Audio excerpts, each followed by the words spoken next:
자, 오늘 본문을 통해서 운물과 생수라는 제목으로 말씀의 은혜를 같이 나누겠습니다. 이런 바닷물의 역설이란 말을 들어보셨습니까? 우리 망망대해에서 조난을 당한 사람들이 가장 견디기 힘든 것이 이제 갈증이라고 그럽니다. 근데 역설적인 것은 뭐예요? 사방이 물이에요. 바닷물입니다. 근데 그 바닷물을 마시는 순간 비극이 시작됩니다. 바닷물의 염분은 우리 몸속의 수분을 오히려 밖으로 빼앗아가기 때문에 그렇습니다. 그래서 바닷물을 마시면 마실수록 더욱 갈증이 심하게 되고 결국에는 탈수 증상으로 생명을 잃게 됩니다. 오늘 우리가 읽은 본문에는 두 종류의 물이 등장해요. 하나는 마셔도 다시 목마른 야곱의 우물이고, 다른 하나는 한 번 마시면 영원히 목마르지 않는 예수님의 생수입니다. 자, 많은 현대인이 인생이란 바다 위에서 갈증을 해결하기 위해서 필사적으로 바닷물을 들이키고 있는 그런 모습과 같습니다. 오늘 말씀을 통해서 우리가 붙들고 있는 이 낡은 두레박을 내려놓고 또 우리 안에서 솟아나는 영원한 샘물을 발견하시기를 주의 이름으로 축복합니다. 자, 오늘 본문의 내용을 보면 예수님께서 제자들과 함께 갈릴리로 가시다가 사마리아 동네로 들어가시게 되는 그런 장면입니다. 사마리아 동네로 보통 유대인들은 사마리아 동네를 통과하지 않고 우회해서 갑니다. 동쪽으로 건너갔다 요단강 동쪽으로 건너갔다가 다시 돌아서 가든지 아니면은 지중해 바닷길을 이렇게 통해서 멀리 돌아가든지 사마리아 사람들을 좋아하지 않기 때문에 그렇게 돌아가는데 예수님께서는 굳이 그 사마리아를 통해서 가시겠다고 하셨어요. 그리고 사마리아 수가성이라는 곳에 들어가게 됩니다. 그리고 그 수가성 안에는 야곱의 우물이 있었습니다. 오늘 본문은 5절 6절 말씀을 같이 읽습니다. 사마리아에 있는 수가라는 동네에 이르시니 야곱이 그 아들 요셉에게 준 땅이 가깝고 거기 또 야곱의 우물이 있더라.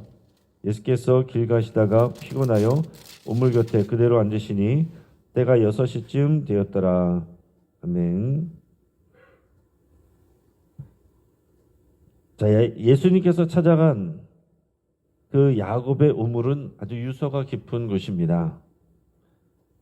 조상 대대로 내려온 전통이고 야곱의 우물은 그 마을 사람들의 생존줄이에요. 그리고 자신들도 이 하나님의 백성이다라는 것을 이렇게 붙들게 하는 그런 근거가 되는 게 또 이 야곱의 우물입니다. 우리 이 조상이 선조들이 내려준 이 우물이 있다. 우리도 하나님의 백성이다. 또 이것을 믿는 또 근거가 되는 게 이 야곱의 우물이에요. 자, 근데 이 우물에는 치명적인 한계가 있습니다. 그것은 뭐예요? 다시 목마르다라는 것입니다. 그러나 이것을 우리가 한계라고 말하진 않습니다. 우리는 늘 물을 마시죠. 그러나 물을 마시고 나서도 또 목이 마르고 그러면 우리는 또 물을 마십니다. 우리 건강을 위해서 하루에 2리터를 마셔야 된다 그런 얘기도 있고 그래서 열심히 물을 마시는 분들도 있고 그렇습니다. 그러나 또 우리는 목이 말라요. 이거 한계가 있는 거죠. 사마리아 여인은 이 남들의 눈을 피해서 가장 뜨거운 정오에 물을 기르러 왔습니다. 그녀가 이제 물동이를 가지고 와서 물을 기르려고 왔는데 이 물동이는 단순히 물을 담는 그릇이 아니라 어떻게 보면 그녀가 가진 결핍의 무게다. 이렇게 생각할 수 있습니다. 그러니까 그 낮에 우리 시간으로 하면은 이 뜨거운 낮에 12시에 낮 12시에 사람들이 그 뜨거운 태양을 피해서 나오지 않는 그 시간에 굳이 사람들을 피하기 위해서 이 시간에 물을 기르러 물동이를 가지고 나온 건데 그 안에 그 물동이는 그 여인이 갖고 있는 또 근심과 걱정과 또 염려와 이런 모든 것들이 이 물동이 안에 담겨 있다. 우리가 이렇게 생각을 할 수 있습니다. 우리는 이미 사마리아인의 이야기를 이제 알기 때문에 뒤에 있는 내용까지 합쳐서 얘기를 하면 그녀는 이미 5번 이혼을 한 사람이고 지금 있는 사람도 그렇게 온전한 관계가 아니에요. 또 현재 불안정한 삶 속에서 그녀는 끊임없이 사랑과 인정을 갈구하고 있습니다. 계속해서 다른 남자를 만난다는 건 뭡니까? 사랑을 받기를 원하는 거예요. 그런데 그렇게 충분히 사랑을 해줄 수 있는 사람이 없습니다. 그리고 그런 자신을 인정해 줄 수 있는 그런 동네 사람들이 없어요. 마음을 공감해 주는 사람이 없습니다. 자기 자신을 인정해 주는 사람이 없어요. 그래서 사람들의 사랑과 인정을 끊임없이 갈구하는 그런 여인이죠. 인간관계 우물에 두레박을 끊임없이 던지는 사람입니다. 어떻게 해서 어떻게든지 자신을 만족시켜주고 행복하게 해줄 그런 관계를 구하면서 두레박을 던지는 사람이다라는 얘기입니다. 하지만 그녀에게 돌아온 것은 늘 빈통이고 잠시 채워지는 듯 하다가도 이내 다시 갈증이 찾아왔습니다. 마치 물을 마시고서도 계속 갈증이 찾아오는 것처럼 이 남자를 만나보고 저 남자를 만나봐도 자신의 텅 빈 마음이 채워지지 않고 자기를 진정으로 행복하게 해줄 수 있는 사람이 없었다라는 것입니다. 여러분, 오늘날 우리에게도 이런 야곱의 우물들이 다 있어요. 어떤 사람들에게는 통장의 잔고가 야곱의 우물이고, 누군가에게는 자녀의 성공이 야곱의 우물이고, 또 누군가에게는 SNS의 좋아요가 그 숫자가 야곱의 우물입니다. 특히 젊은 사람들은요, 이 SNS를 많이 합니다. 그리고 거기에 이제 사진을 올리고 좋아요 개수를 받는 것을 자기를 인정하는 그런 걸로 여깁니다. 그래서 많은 사람들이 좋아요 개수를 누르면 거기서 행복을 느끼고 상대적으로 좋아요 개수가 별로 없으면은 또 비참한 마음을 갖는 것. 이게 현대인들의 그런 모습입니다. 우리 멀리 가지 않아도 여러분 카톡만 해도요. 우리가 어떤 단체방에다가 카톡을 올렸는데 누가 계속 보질 않아요. 숫자가 남아 있습니다. 또 누군가에게 개인적으로 보냈는데 거기에 읽지 않으면은 일이라고 써 있잖아요. 일이 계속 남아 있으면은 그런 기분이 나빠합니다. 근데 더 기쁜 나쁜 것은 분명히 일이 없어졌어요. 숫자가 없어졌는데 아무도 답변을 하지 않아요. 댓글을 달지 않아요. 또 단체방에서는 다른 사람들의 말에는 댓글을 다는데 내 말에는 댓글을 안 달아요. 또 나중에 보니까 나를 빼놓고 또 카톡방을 만들어 놨어요. 그러니까 서로의 소통을 위해서 만들어 놓은 카톡방이지만은 카톡방에서 많은 일들이 일어나고 또 서로 상처를 주고 받는 일들이 또 일어납니다. 또 게시물을 올리고 SNS에 사진을 올리고 또 영상을 올리고 그러고 나서 거기에 보이는 좋아요 숫자 이런 거에 사람들이 목매이게 된다라는 얘기예요. 이게 어떻게 보면은 사람들에게 이것이 우리의 야곱의 우물이다라고 할 수 있는 것입니다. 또 성과주의의 우물, 또 통장의 잔고를 보면서 주식이 오르고 내리고 하는 것을 보면서 우리 자녀가 얼마나 잘 되는가 안 되는가를 보면서 회사가 잘 되는가 안 되는가를 보면서 그것을 보면서 우리는 잘 되면은 기쁨을 누리고 안 되면은 또 공허함을 느끼고 우리가 교회 나와서 여러분들이 기도를 하셔도 기도해서 하나가 이루어졌어도 그 다음에 또 다른 기도 제목이 생기잖아요. 그러니까 우리가 추구하는 것들 그런 것들은 끊임없는 야곱의 우물과 같다라는 것입니다. 그것을 통해서 우리가 감사하기도 하지만은 그것이 우리를 계속해서 감사하게 만들진 않아요. 그러니까 우리 삶에 우리가 추구하는 것들이 우리를 영원히 만족하게 하고 채워주지 않는다라는 사실입니다. 그러니까 우리 필요를 위해서 기도하지만은 거기에 목매서는 안 된다라는 얘기죠. 여러분들이 매일 아침 기도 올리고 있는 그 물은 정말로 여러분들을 만족시키고 있습니까? 아니면 다시 목마르게 만들고 있습니까? 우리는 예수님의 생수를 이미 받은 사람들이고 마신 사람들입니다.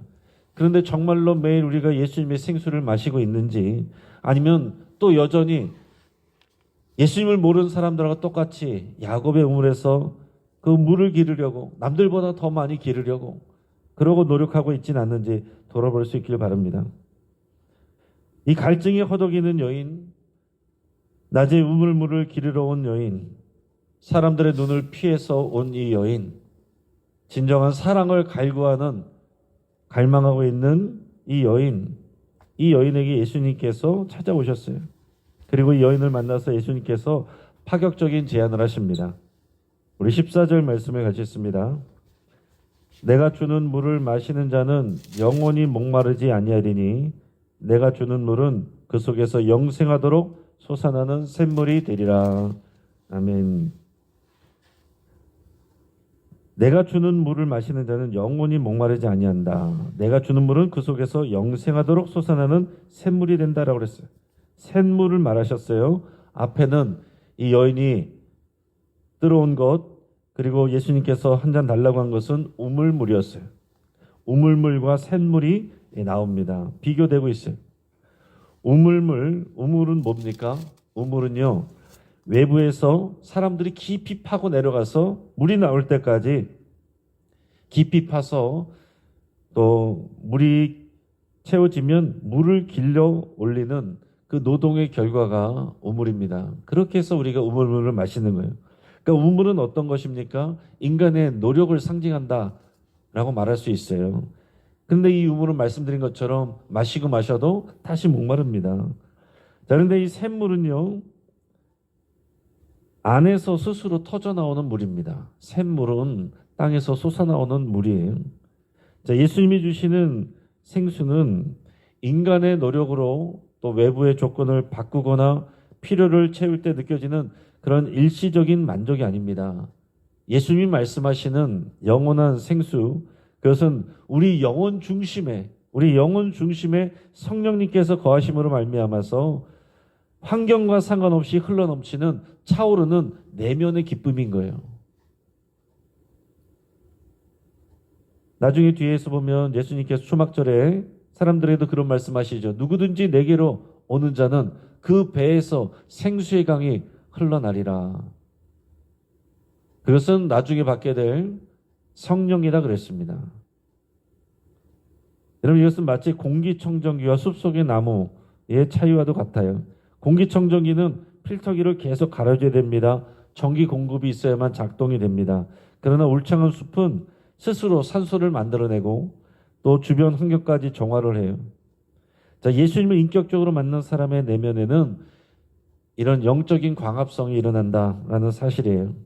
여러분, 비록 내 삶의 형편은 여전히 광야 같을지라도 내 안에 그 삶의 근원 되시는 주님이 계시기 때문에 우리는 더 이상 이 세상의 우물가에 줄을 서지 않아도 됩니다. 물론 그렇다라고 해서 우리가 세상에 있는 또 일들을 구하지 않는 건 아니죠. 그런데 여러분, 우리가 우리 건강을 위해서도 기도하고, 우리가 자녀가 잘 되는 것을 위해서도 기도하고, 사업이 잘 되는 것을 위해서도 기도하고, 그것이 잘 될 때 또 하나님께 감사도 하지요. 우리도 그렇게 합니다. 믿는 자도 그렇게 하고, 예수님도 우리에게 일용할 양식을 구하라고 말씀을 하셨어요. 그러나 거기에 목매서는 안 된다는 얘기예요. 그게 전부여서는 안 된다는 사실입니다. 우리 안에 예수님이 주시는 그 생수를 마셔야 된다는 얘기예요. 그건 누가 저절로 일부러 주는 것이 아니에요. 우리 안에 계신 예수님을 내가 사랑하고 주의 말씀에 순종하고 내 안에서 역사하시는 성령님을 의지할 때, 그리고 사모할 때에 우리 안에서 채워지는 그 평강을 말하는 것입니다. 그 유명한 목사님도 그런 얘기했어요. 기도할 때 언제 기도의 응답을 받았다는 것을 알게 되느냐? 기도하다가 내 마음의 뱃속에서 평강이 차오를 때, 아, 하나님이 응답하셨구나. 언제까지 기도하느냐? 내 마음의 응답이 차오를 때까지. 그게 응답으로 알고 분명히 내 마음에 하나님의 평강이 찾아오면, 그러면 하나님께서 응답하신 줄을 믿고, 그럼 그 다음에 담대하게 맡겨진 일을 한다는 거예요. 그리고 결과는 하나님께 맡기는 것입니다. 여러분, 이것이 우리의 신앙생활이어야 됩니다. 남들하고 똑같이 우물물을 기르는 데 있어서 남들보다 더 많이 기르게 해주십시오. 우리의 기도가 거기에 머물러서는 안 된다는 거예요. 우리가 우물물을 기르지만 이 우물물을 잘 기를 수 있도록 기도해야 되지만은 주님 내 안에 영원히 마르지 않는 이 생수가 흘러넘치게 하여 주시옵소서. 내 배 안에 생수의 강이 흘러넘치게 하여 주시옵소서. 그래서 때로는 남들보다 우물물을 기르지 못해도 내 내면이 마르지 않게 하여 주옵소서. 우리는 그렇게 기도해야 된다는 얘기죠.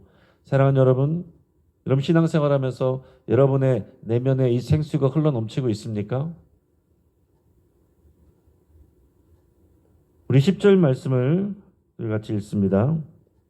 예수께서 대답하여 이르시되 내가 만일 하나님의 선물과 내게 물 좀 달라 하는 이가 누구인 줄 알았더라면 내가 그에게 구하였을 것이요 그가 생수를 내게 주었으리라.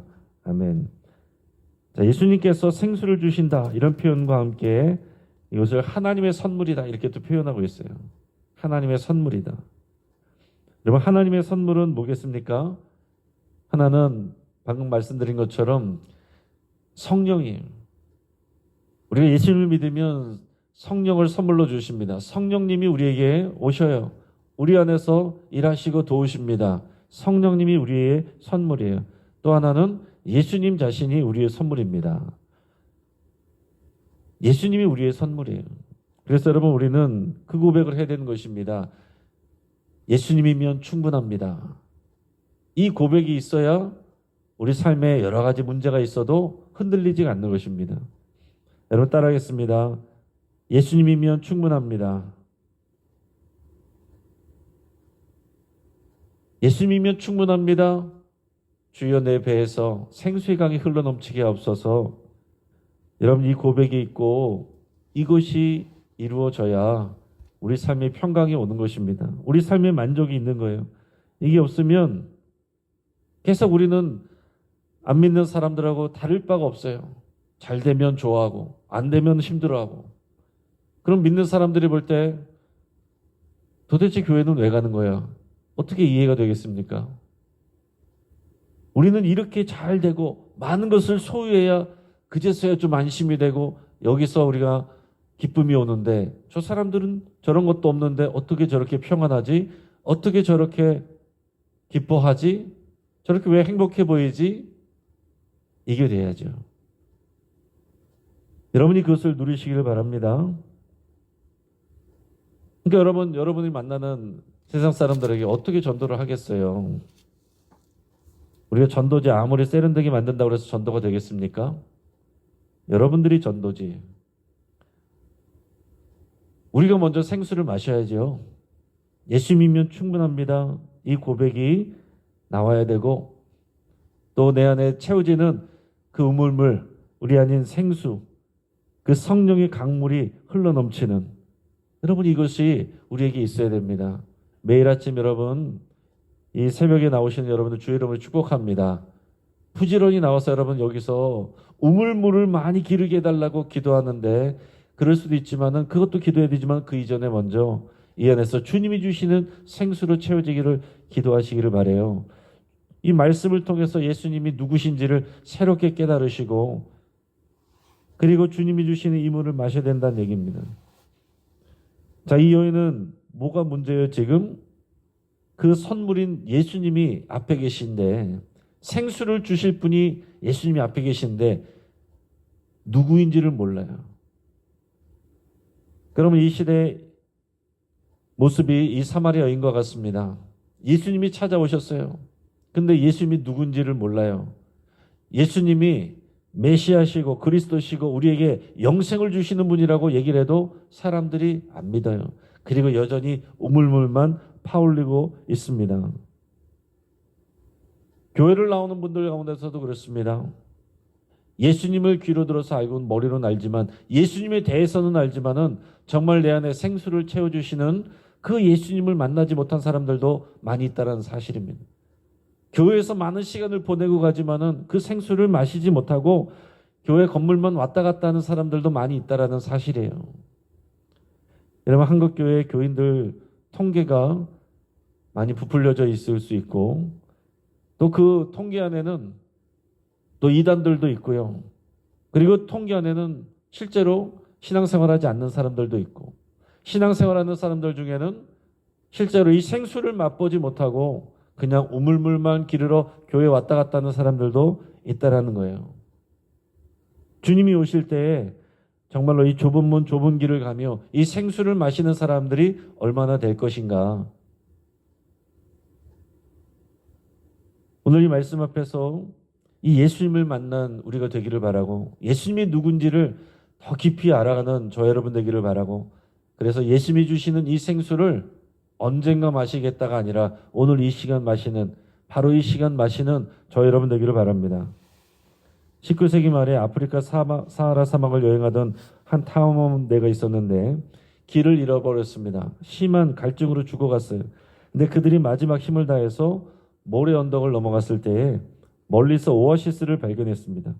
사람들이 미친 듯이 달려가서 물에 얼굴을 묻었는데 그 물은 너무나 쓰고 짜서 도저히 마실 수가 없었어요. 실망한 대원들이 절망해서 쓰러져 있는데 한 노련한 가이드가 이렇게 말했다고 합니다. 여러분, 우리가 조금만 더 땅을 깊이 파봅시다. 이 짠물 밑에 분명히 거대한 지하수가 흐르고 있을 겁니다. 그들이 마지막 힘을 다해서 짠물이 고여있는 바닥을 더 깊이 팠어요. 그러자 나중에 놀랍게도 그 짠물 아래에서 시원하고 맑은 단물이 솟구쳐 올라왔습니다. 여러분, 우리 인생의 겉면은 사마리아 여인처럼 쓰고 짠 고통의 우물일 수 있어요. 여러분, 우리가 교회 다니고 신앙생활하면서도 고통만 느낀다면 이런 상황인 거예요. 반복되는 일상, 채워지지 않는 욕망, 상처뿐인 관계, 그 짠물에 절망하고 계시지 않습니까? 그 짠물 밑에는 주님이 예비하신 거대한 하나님의 선물인 생수가 흐르고 있습니다. 그러나 교회 나온다고 해서 모두가 그 생수를 마시는 건 아니에요. 정말로 사모하고 예수님을 알고 그 생수를 구하는 사람이 마시게 되는 겁니다. 여러분, 이제 이 세상의 낡은 물동이를 버려두고 주님께 구하시길 바랍니다. 주여, 그 생수를 내게 주사 다시는 목마르지 않게 하옵소서. 이 기도가 우리의 삶을 메마른 광야에서 솟구치는 샘물로 바꿔놓을 것입니다. 여러분, 가장 비극적인 것이 교회에서 목마른 거예요. 오늘 이 교회 안에서 살아계신 예수님을 만나시길 축복합니다. 그리고 진짜 우리 내면에서 흘러나오는 그 영혼의 생수를 여러분 오늘 깊이 마시고 해갈되는 이 시간 되기를 주의 이름으로 축복합니다. 같이 한번 기도하겠습니다. 오늘 말씀을 붙잡고 함께 기도하겠습니다. 세상의 우물보다 예수님이 주시는 생수를 더 갈망한다고 여러분 기도할 수 있기 바랍니다. 또 예수님을 더 깊이 알고 경험하여 알기를 여러분 기도할 수 있기 바랍니다. 또 주님의 생수로 날마다 부어주시기를, 더 나아가서 그 생수를 내가 만나는 사람들에게 흘려보낼 수 있기를 위해서 함께 기도하시기 바랍니다.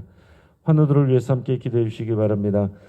우리 윤정희 원사님 어제 뇌출혈 증상이 있어서 급하게 저녁에 응급 수술을 받고 수술은 잘 끝났다고 합니다. 위에서 쾌유를 위해서 함께 기도해 주시고, 편미영 권사님 신장에 물이 차서 오늘 물 제거하는 수술을 받고 내일 스텐트를 넣는 그런 수술을 받습니다. 위에서 함께 기도해 주시고, 또 박상현 집사님, 박선혜 집사님의 딸인 우리 초등부 우리 박하윤 어린이가 인공 와우 이식 수술을 받습니다. 귀가 잘 안 들려서 인공적인 그 기계 장치를 이식하는 이제 수술을 받는 거예요. 여러분 위해서 함께 기도해 주시고, 윤정희 원사님, 편미영 권사님, 또 우리 박하윤 어린이, 편미영 권사님과 박하윤 어린이는 오늘 수술을 받습니다. 위해서 함께 기도해 주시고요.